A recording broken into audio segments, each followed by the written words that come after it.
On accueille avec ovation Madame Akwa Okpe Kotutu.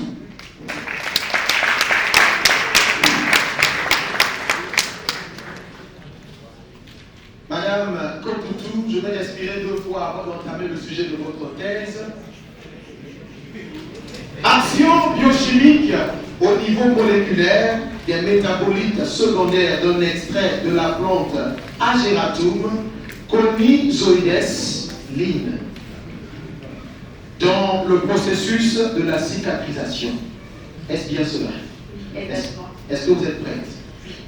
Parfait. Le chrono va biper et vous pourrez tirer à balles réelles. Bonjour.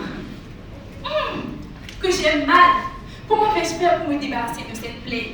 On dirait que l'antibiotique là aussi ne marche plus. Voilà que l'hôpital est loin et je n'ai même pas d'argent. Bonjour mon frère. Pourquoi vas-tu seul ce matin? Regarde mon pied qui bat. Je me suis blessée au champ il y a de cela 4 jours et me voilà déjà sur le point de perdre ma jambe. Mais Kochomi, tu veux te laisser mourir pour rien? Si tu avais commencé par mettre Idjon Abi dessus, aujourd'hui tu serais guéri. Un instant, je reviens te soigner. 15 minutes après, il va revenir avec la plante nommée en effet Idjon Abi. Il écrasa, nettoya soigneusement la plaie de Kochomi, puis la lui appliqua.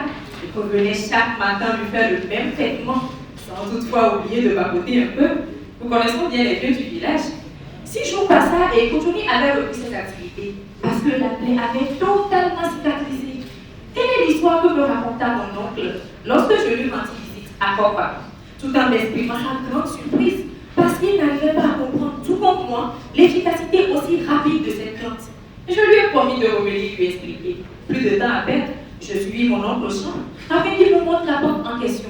Aussitôt vu, j'ai arraché la plante de la terre, puis l'emmené au laboratoire à l'université de Lomé. Là où la magie devait s'opérer, il fallait que je connaisse les constituants de cette plante et que j'améliore son utilisation. Place à la recherche. Je découvris qu'elle s'appelait Ageratum conizoides, mais vous et moi allons l'appeler le terminus des plaies, bien sûr. Je note qu'elle pouvait se retrouver ailleurs que dans mon village et qu'elle avait la capacité d'éliminer les microbes d'une plaie et de la faire cicatriser. Très rassurant ça. Je pris donc la plante. J'en ai fait plusieurs traitements afin d'obtenir un extrait. J'ai ajouté substance et substance à l'extrait obtenu et bim, je tombais sur des tannes, des flavonoïdes, des coumarins, des terpènes. Waouh, quelle richesse! Vous vous demandez sûrement quelles sont celles aussi compliquées. Eh bien, ce sont les éléments qui permettent à la plante de faire tuer les microbes. Je décide donc de faire des essais. J'ai recensé tous les microbes qui provenaient de plaies et qui sont arrivés au laboratoire au cours des 5 dernières années. 493 au total, dont 11 étaient les plus fréquents, sur lesquels j'ai agi l'extrait de la plante.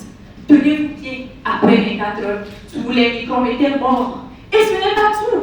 Croyez-vous qu'elle permet également de faire multiplier les cellules qui permettent que la peau blessée soit recouverte?